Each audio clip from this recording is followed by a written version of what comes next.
sou muito envergonhada de falar e tenho problemas quando eu tenho que apresentar um trabalho, né, ou tenho que me manifestar em público, principalmente quando é referente a um assunto em especial e esse assunto diz respeito à condição de mulher e principalmente quando se encontra relacionado, né, com questões da vida privada e questões da sociedade relativas à história de vida de mulheres que de alguma maneira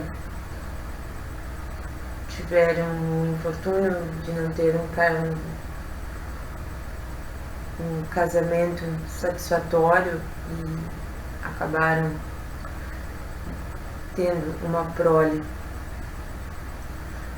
Para mim é muito complicado falar sobre isso, porque de alguma maneira isso faz com que eu tenha que lembrar da minha própria história, porque de alguma maneira é impossível a gente não se identificar e buscar referências na nossa vida para compreender o que um livro ou algum conhecimento. Sempre nós partimos, pelo menos eu, a minha forma de compreensão é buscar semelhanças, correspondências a fim de interpretar um signo. E é um tema bem doloroso para mim, talvez por não ter sido uma experiência que eu goste e me faça bem lembrar. É muito complicado para mim ainda dizer e falar a respeito, em especial relacionada a essa questão. Meu nome é Ana Clara Calambose, eu sou historiadora. Eu tenho 2 graduações, me formei aos 22 anos pela La Salle de Canoas. Trabalhava e estudava, formei em bacharelado e licenciatura plena. Lecionei 10 anos enquanto professora em sala de aula. Atuei na área de pesquisa. Tive trabalhos importantes vinculados ao Centro de Pesquisa Histórica, onde desenvolvi algumas correspondências a publicações acerca da Grande Cruzeiro, do território de Porto Alegre, da cidade de Porto Alegre, também da história do bairro Teresópolis, e uma pesquisa que teve fundamentalmente, infelizmente, os seus documentos incinerados junto ao incidente que se deu no mercado público de Porto Alegre, que veio a se pegar fogo. Então esse material que foi levantado e que foi pesquisado por mim e por outros pesquisadores, ele não existe mais, ele teve um triste destino. Também trabalhei na Suepro, fiz uma exposição que eu gostei muito, junto com uma feira de iniciação científica, de educação profissional, 100 anos da Escola Técnica Parover. Foi um trabalho muito gostoso de fazer. Esse trabalho foi uma exposição que acabou culminando numa exposição, junto à Cientec, pela Suepro. Foi uma pesquisa que eu tive a colaboração da professora Maria Stefanu, relacionada e na época, responsável pelo centro, referente à história da educação dentro da UFES. Então, ela foi uma colaboradora, enquanto eu, na minha ingenuidade, nunca pensei, mas responsável pela pesquisa, ela enquanto contribuinte. Foi muito importante e talvez mais precisamente tenha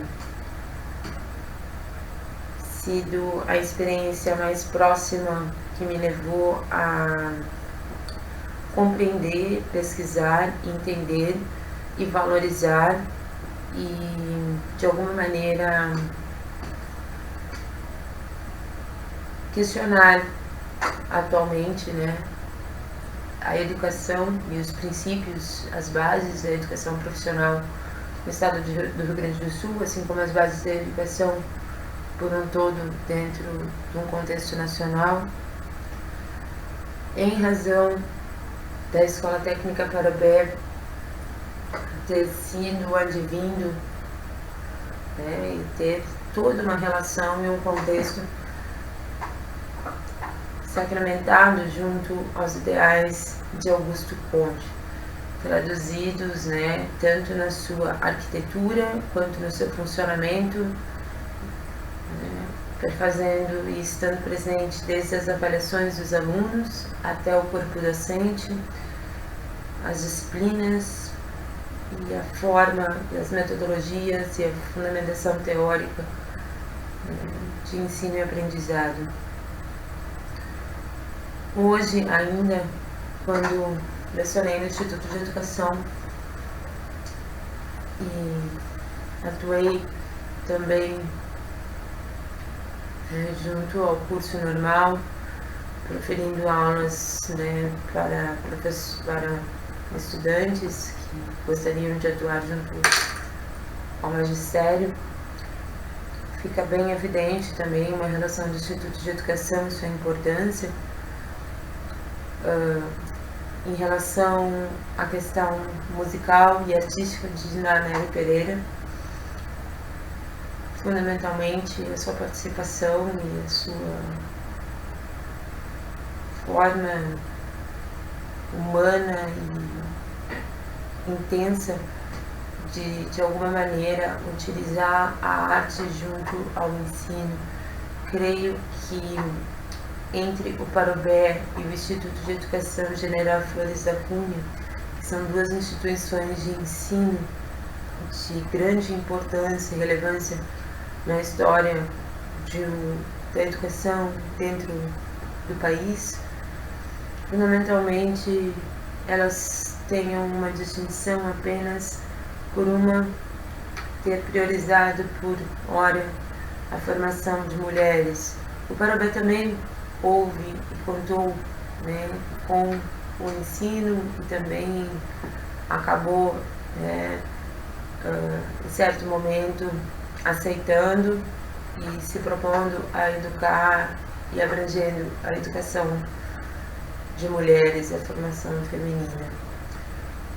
De alguma forma, a história de ambas instituições, elas podem ter, isso talvez seja uma pesquisa que tenha e que possa muito bem ser desenvolvida posteriormente ou futuramente por alguém, porque seria muito interessante contextualizar de que maneira isso complementa e era complementar junto também, lógico, ao Colégio Militar de Porto Alegre.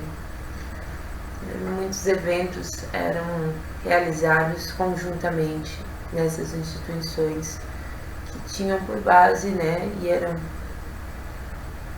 tinham em comum principalmente o aspecto de serem instituições de ensino público, né, de ensino não pago, não privado, diferente das primeiras escolas que existiram aqui no Rio Grande do Sul. Dentro da área de pesquisa histórica, creio eu que tenha dado início e contemplado bastante a história de Augusto Conte, em especial como uma professora responsável por reger e ser regente de uma cadeira dentro da graduação chamada Filosofia da História, Rejanes da Silva Pena, que veio a ser minha orientadora de trabalho de conclusão de curso, um deles, entre licenciatura. E de forma muito capacitada, ela abordava e fazia com que nós conseguíssemos aprender a interpretar o discurso, né, existente dentro da ciência e do complexo científico. Entre outros pensadores, Augusto Conte talvez tenha se destacado por algum aspecto dentro da minha foi uma aula relevante, foi um trabalho muito bem conduzido pela minha professora com maestria. Então nós lemos, não vou lembrar agora exatamente qual obra e qual trecho de Augusto Conte, e ela pedia para que nós falássemos e dessemos uma opinião do que nós entendíamos do que estava escrito ali, qual era a interpretação, né, o que ele queria dizer com aquilo. E eu falei e fiz essa breve histórico da minha formação, né, e também de alguma maneira coloquei a minha forma talvez um pouco receosa e um pouco tímida em falar objetivamente no que eu venho trazer aqui, em razão e em função da minha vida pessoal, mas objetivamente. Lembro de Augusto Conte, né, e especialmente quando ela dizia: o que é o positivismo? E entre outros colegas, não, positivismo, né, é uma coisa positiva. Até dizer, não, só um pouquinho, tá todo mundo errado.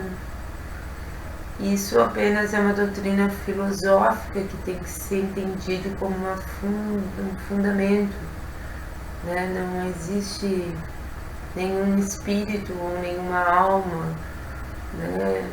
Não existe a ordem e o progresso não é bem assim.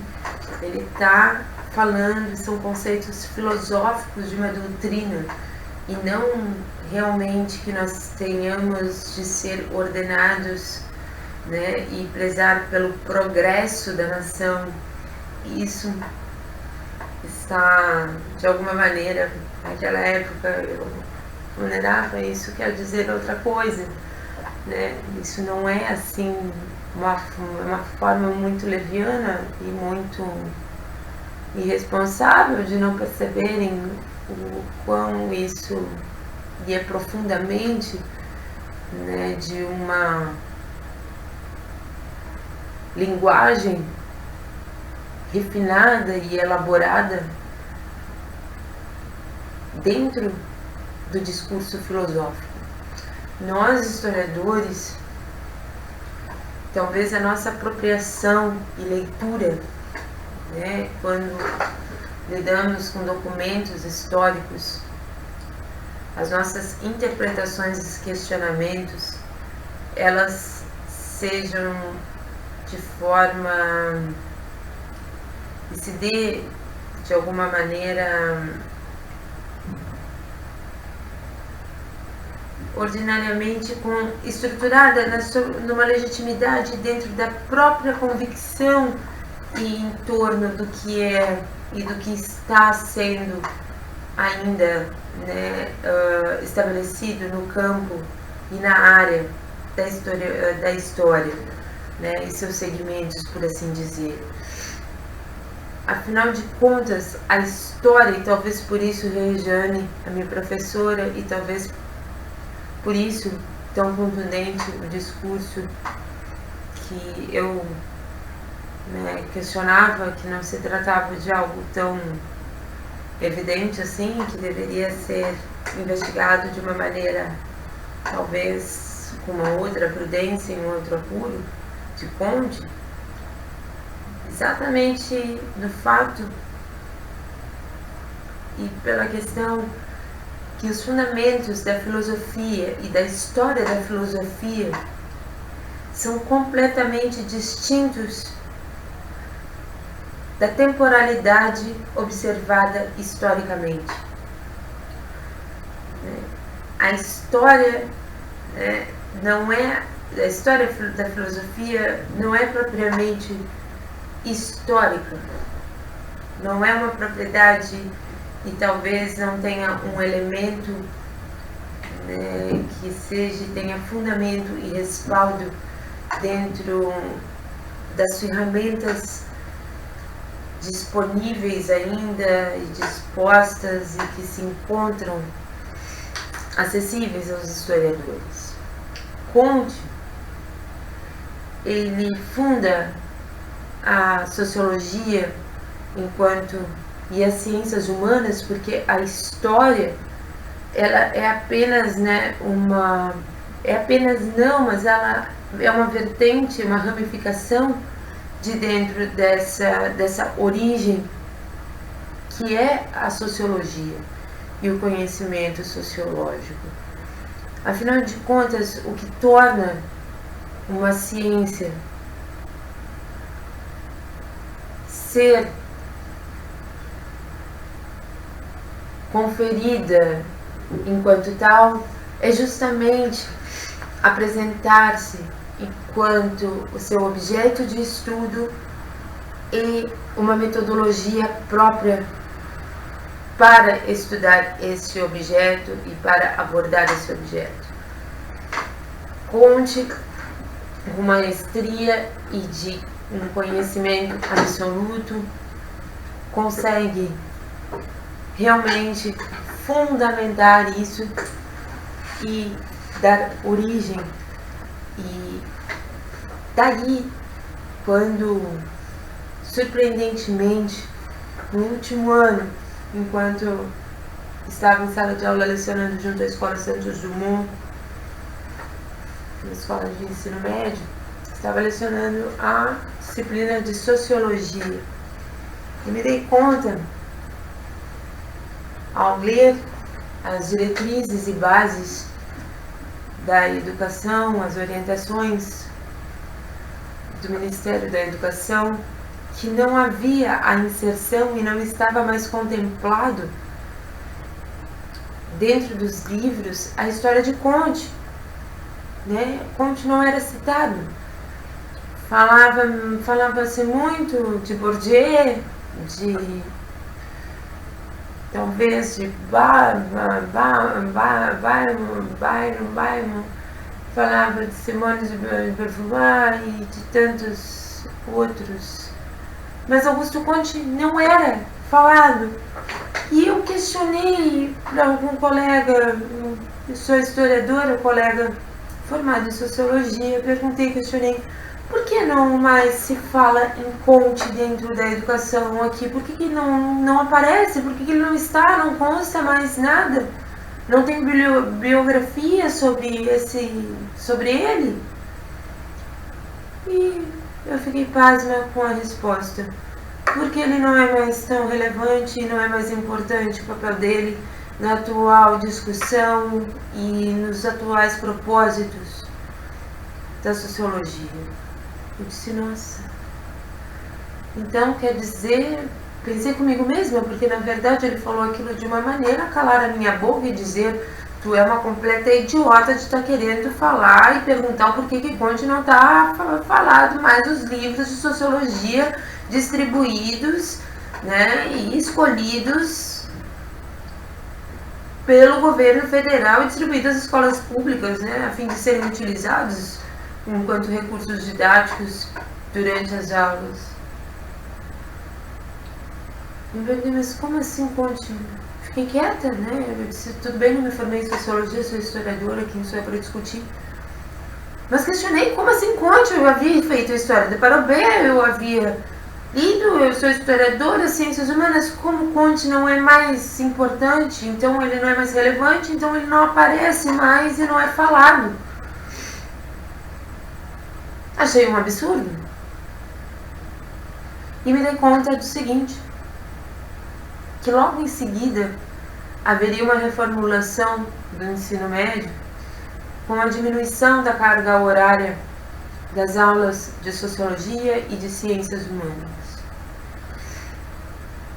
Talvez, e ponderado por especialistas da educação brasileira, essas disciplinas, essas áreas do conhecimento não se colocam mais como tão importantes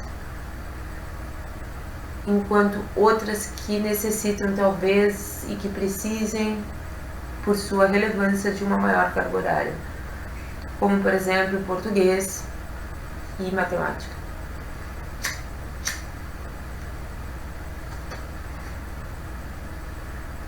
Diante disso, e a redução de carga horária de sociologia e de história, e da aniquilamento de Augusto Conte e sua contribuição e seu papel, por assim dizer, dentro da educação e na formação dos nossos cidadãos futuros. Nesse momento, agora, tenho a palavra e posso dizer para alguns, e chega o momento de ser escutada, porque de nada adiantaria falar para as paredes ou tentar, naquela hora ou naquele momento, dizer para os meus colegas e anunciar publicamente para paredes e para o espaço vazio que se tratava de uma forma cruel de esquecimento e um processo de fazer com que as pessoas não tenham mais essa referência e não saibam mais sobre isso. E a história, e as pessoas, e o que é esquecido e não é mais lembrado, acaba. É findado uma hora. Não. Porque ele não é celebrado, ele não é mais importante. E agora chega a hora. Talvez alguém que seja devidamente o lugar e esteja falando para pessoas que talvez se importem com isso. Quizá tenhamos e seja um momento de questionarmos e estarmos presentes e juntos quando existirem algum tipo de formulação ou de questionamento de como se deve estruturar a educação e o sistema educacional brasileiro e as diretrizes curriculares do Plano Nacional. Afinal de contas, Ciências Humanas e Augusto Conte precisa e é necessário que seja revisitado.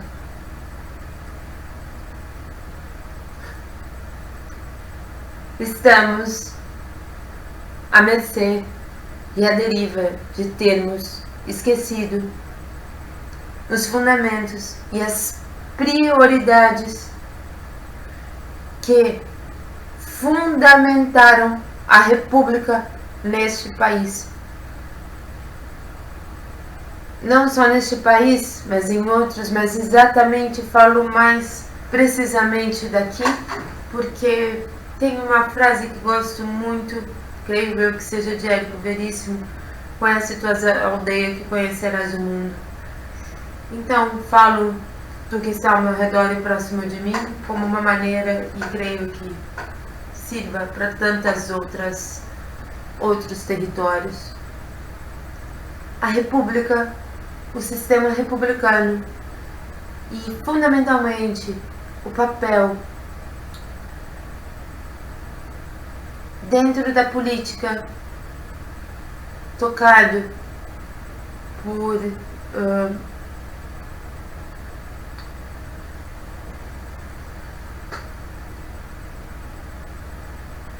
pessoas e líderes e lideranças natas como Júlio de Castilhos, Borges de Medeiros, Getúlio Vargas, Prestes, terão mesmo nenhum valor e seja completamente desnecessário isso? Até que ponto isso pode vir a se tornar um esquecimento e a República também se caia como originalmente a sua estrutura fundada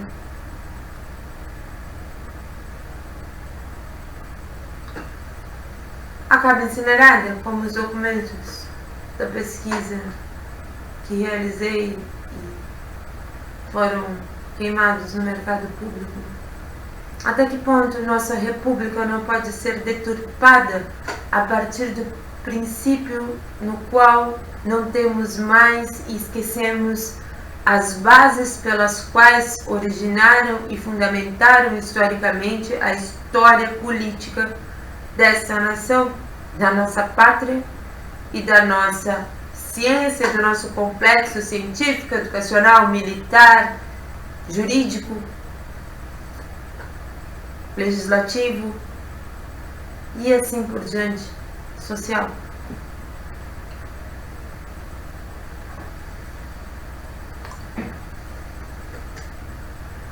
Não pretendo, e não é a minha intenção, por hora, abordar esse tema. Estou aqui e sou muito grata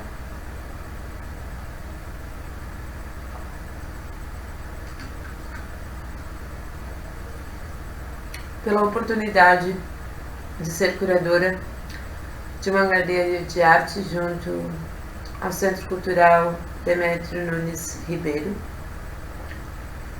E quando me foi colocado assim, que nome pode ser essa galeria? Conte, eu disse não, só um pouquinho, uma galeria de arte, tem que ter um nome de mulher, a arte é feminina, tem que ter um nome de mulher. E daí? Por que não Clotilde? E eu disse, Clotilde, quem é Clotilde? Clotilde Devou, que eu disse, adorei esse nome, quem é essa Clotilde? Clotilde Devou é quem inspirou Augusto Conte. E eu disse, como Clotilde Devou? Fui pesquisar a respeito de Clotilde Devou. E muitos poucos documentos encontrei a respeito de Clotilde. A história de Clotilde é bem resumida e está pontualmente colocada historicamente de uma maneira bem... Ou ainda não tenha tido tempo de buscar referências, né, em locais mais apropriados e mais, talvez, relevantes, né, próprios a tratarem dessa questão. O que existe é uma consideração acerca de Clotilde ser uma francesa, a qual Conte foi apresentado e ficou e teve uma espécie de inspiração e motivação mediante a sua identidade e a sua personalidade. Clotilde, uma mulher francesa com um casamento onde foi abandonada com um filho, o marido parte e ela fica na miserabilidade. Ela escreve algumas obras, é uma escritora, fundamentando e tentando e ativamente procurando formas favoráveis ao divórcio, porque afinal de contas ela não poderia contrair um matrimônio com mais ninguém se ainda se achasse e se encontrasse sob o matrimônio. Pois bem, Clotilde veio a falecer no mesmo ano que Conte a conhece. Clotilde não é uma história bonita, porque dentro de um livro de meu filho, que trouxe da escola, acerca da invenção dos direitos humanos, não vou muito longe e tal, para colocar e evidenciar isso. Então, aqui fala e tem algumas questões e problematizações a respeito, da questão da mulher e dos direitos humanos e a questão do divórcio. Ou seja, quase todo mundo na história humana, antes delas, viam as mulheres como dependentes, um estado definido pelo status familiar, e assim por definição não plenamente capazes de autonomia política. Elas podiam lutar pela autodeterminação como uma virtude privada, moral, sem estabelecer ligação com os direitos políticos. Tinham direitos, mas não políticos. Essa visão se tornou explícita quando os revolucionários franceses redigiram uma nova Constituição em 1789. O Abbado Emmanuel Sieyès, um intérprete ilustre da teoria constitucional, explicava a distinção emergente entre os direitos naturais e civis, de um lado, e os direitos políticos, de outro. Todos os habitantes de um país, inclusive as mulheres, possuíam os direitos de um cidadão passivo, o direito à proteção de sua pessoa, propriedade e liberdade. Mas nem todos eram cidadãos ativos. Sustentava ele com direito a participar diretamente das atividades públicas. As mulheres, ao menos no presente estádio, as crianças, os estrangeiros, aqueles que não contribuem para manter a ordem pública, eram definidos como cidadãos passivos. A ressalva de Sieyès, ao menos no presente estado, deixava uma pequena brecha para mudanças futuras nos direitos das mulheres. Outros teriam de explorar essa brecha, mas sem sucesso no curto prazo. Aos poucos, que de fato defendiam os direitos das mulheres no século XVIII, eram ambivalentes a respeito dos romances. Os opositores tradicionais dos romances acreditavam que as mulheres eram especialmente suscetíveis ao relevo da leitura sobre o amor, e até os defensores dos romances, como Jefferson, procuravam-se como os efeitos sobre as jovens. Em 1818, um Jefferson muito mais velho do que aquele entusiasmado com os romancistas preferidos em 1771, alertava sobre a paixão desgregada por romances entre as moças. O resultado é uma imaginação entumecida e um juízo doentio. Não é surpreendente, portanto, que os defensores ardentes dos direitos das mulheres levassem essas suspeitas a sérios, como Jefferson. Marie Wollstonecraft, a mãe do feminismo moderno, constatou explicitamente a leitura de romances, o único tipo de leitura calculado para atrair uma inteligência inocente e frívola, com a leitura de histórico, a compreensão racional ativa de modo mais geral. No entanto, a própria Wollstonecraft escreveu 2 romances centrados em heroínas. Resenhou muitos romances na imprensa, e a eles se referia constantemente na sua correspondência.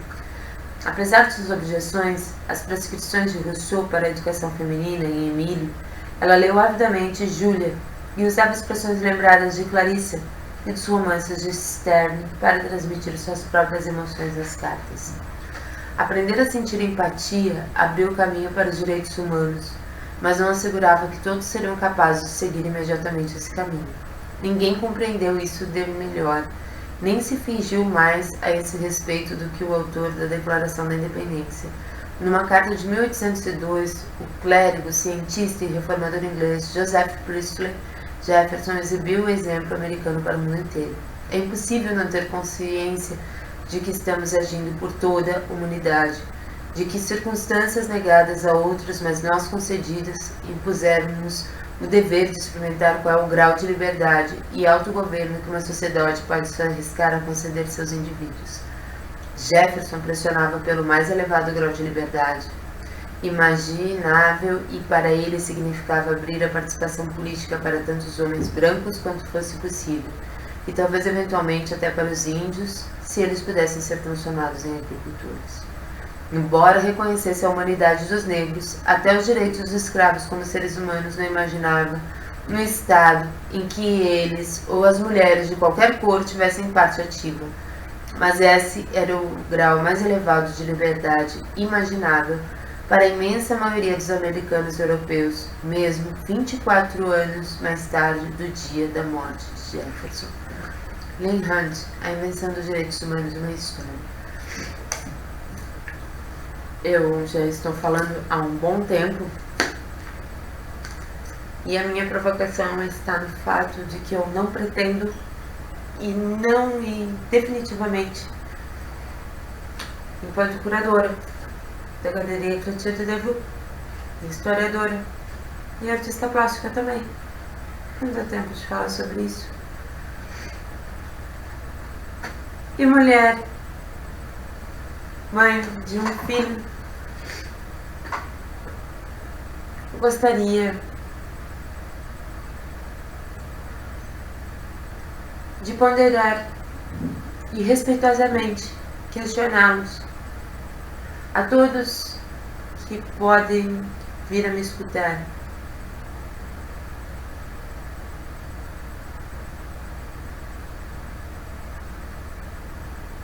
Vocês gostariam e eu poderia de alguma maneira contribuir elucidando e contextualizando a história de Clotilde Delvaux enquanto uma singela contribuição da minha parte, visando meu filho e o mundo pelo qual ele virá e estará sujeito a viver e experimentar.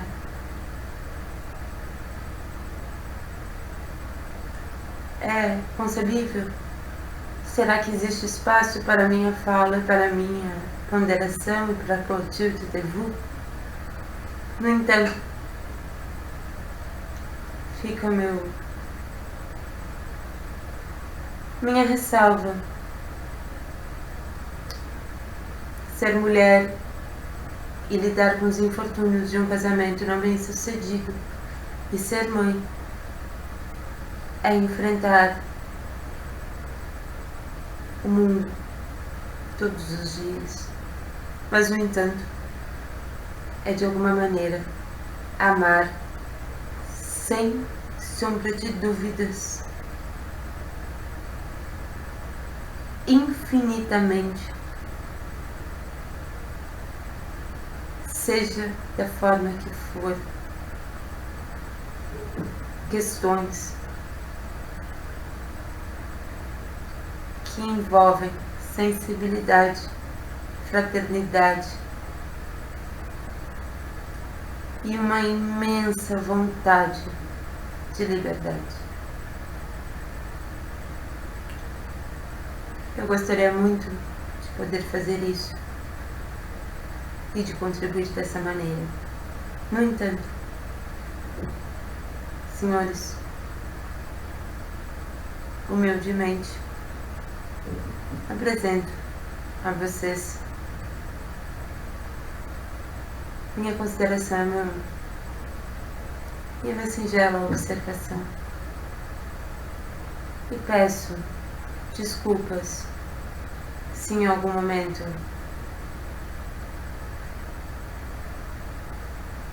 acabei frustrando expectativas de quem gostaria de saber mais de como e o que está em voga acerca de Clotilde Devaux, considerando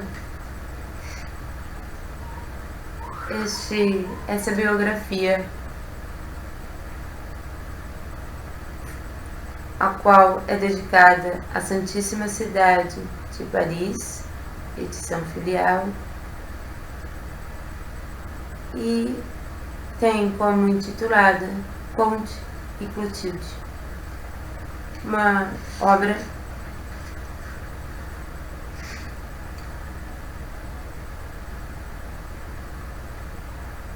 publicada no Rio de Janeiro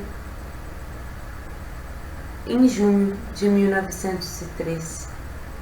Estamos em junho de 1921.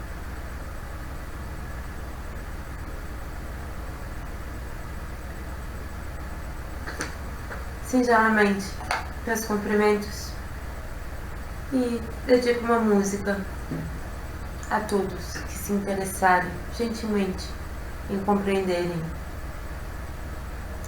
as minhas sinceras desculpas no sentido de não expor Simone de Beauvoir antes de contar e de assegurar a sua integridade e o comprometimento de todos cavaleiros a respeito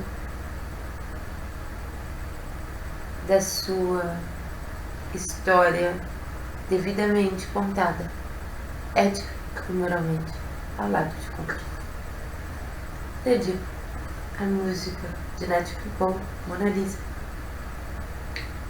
Um abraço, adeus. Mona Lisa, men have named you.